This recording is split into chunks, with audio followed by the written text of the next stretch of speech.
Welcome back to our channel Noora kitchen. మామిడికాయ చట్నీ చేస్తున్నాను. చాలా సింపుల్గా తయారైపోతుంది, చాలా టేస్టీగా ఉంటుంది. ఈ చట్నీ తయారీ విధానం చూద్దాం. మామిడికాయలు తీసుకోవాలి. చూడండి, 2 మామిడికాయలు తీసుకున్నాను. మామిడికాయల పైన తొక్క తీసేసాను. చూడండి, ఇలా ఈ మామిడికాయలను చిన్న ముక్కలుగా ఇలా కట్ చేసేసాను. చూడండి, చట్నీ మామిడికాయలు ఇవి, పులుపు మామిడికాయలు.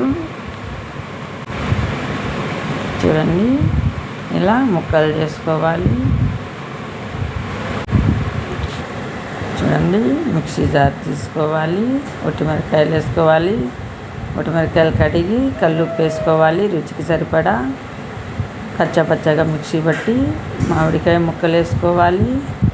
తెల్లగడ్డ పాయలు వేసుకోవాలి. ఇలా మెత్తగా పేస్ట్ చేసుకోవాలి. మెత్తగా లేకుండా కాస్త బరగ్గా ఇలా పేస్ట్ చేసుకోవాలి. మరి మెత్తగా ఉండకూడదు, టేస్ట్ ఉండదు. ఇలా మిక్సీ పట్టి పక్కన పెట్టుకోవాలి. పెనంలో ఆయిల్ వేసుకోవాలి. ఆయిల్ బాగా హీట్ అయ్యాక ఎర్రగడ్డ ముక్కలు, తెల్లగడ్డ పాయలు వేసుకోవాలి. పొట్టిమిరకాయలు, కరివేపాకు, తిరువాత గింజలు వేసుకోవాలి. జీలకర్ర, సాసులు, కలర్ లైట్గా చేంజ్ అయ్యేట్టుగా వేయించుకోవాలి. మంట ఫ్లేమ్లో పెట్టి కలిదిప్పుకుంటూ వేయించుకోవాలి. ఇలా కలిదిప్పుకోవాలి. మంచి స్మెల్ వస్తుంది ఎగుతుంటే. చూడండి,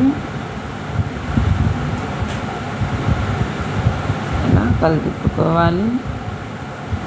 ఫస్ట్ టైం నా ఛానల్ చూస్తున్నట్టయితే లైక్ చేయండి, షేర్ చేయండి, సబ్స్క్రైబ్ చేయండి. ఇప్పుడు చట్నీ వేసుకోవాలి. ఇలా వేగినాక మంట లో ఫ్లేమ్లో పెట్టుకొని చట్నీ వేసుకోవాలి. ఇలా బాగా కలుపుకోవాలి. చూడండి,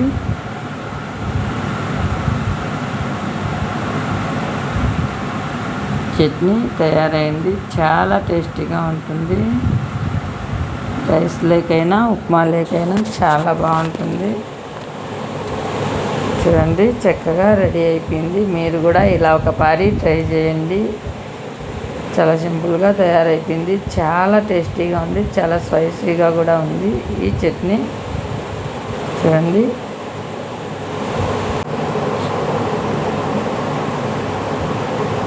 వీడియో నచ్చితే లైక్ చేయండి, షేర్ చేయండి. ఫస్ట్ టైం నా ఛానల్ చూస్తున్నట్టయితే సబ్స్క్రైబ్ చేయండి. మరిన్ని వీడియోల కోసం వీడియో చూసేయండి. ఇండియా, దుబాయ్ వీడియోలో ట్రై చూడండి. Thank you for watching video.